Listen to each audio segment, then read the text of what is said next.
Hello everyone, এই ভিডিওটা হচ্ছে থার্সডের, আর সেদিন ছিল 15 তারিখ। আর সকালবেলা উঠে আমি গরম জল আর বিটের জুস দুটোই খেলাম। তারপরে আমি একটুখানি টিভি দেখছিলাম, আর তারপরে দুপুরে তাড়াতাড়ি করে লাঞ্চ টাঞ্চ করে নিয়ে বন্ধুদের সাথে বেরিয়ে পড়েছিলাম, কারণ আমাদের রিসরা মেলাতে রাজ বর্মন আসবে বলে।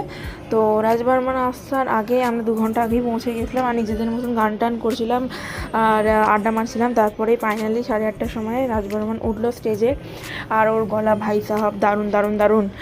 আর অনেক দিন ধরেই আমি ওর গান শুনি, এমন নয় যে ওর কথা শুনে আমি গান শুনি, অনেক আগে থেকেই আমি ওর গান শুনি আর আমার ভালোও লাগতো। তুই মিলে ওই গানটা আমার ওর ফেভারিট, আর কেন যে তোকে পাহারা ওই গানটা সেকেন্ড ফেভারিট। তো যাই হোক, কনসার্টটা দারুণ ছিল, সবাই ভীষণ মজা করেছি, নাচ গান হই হুল্লোড় বন্ধুদের সাথে, আর আলাদাই একটা মানে ভাইব তখন কাজ করছিল।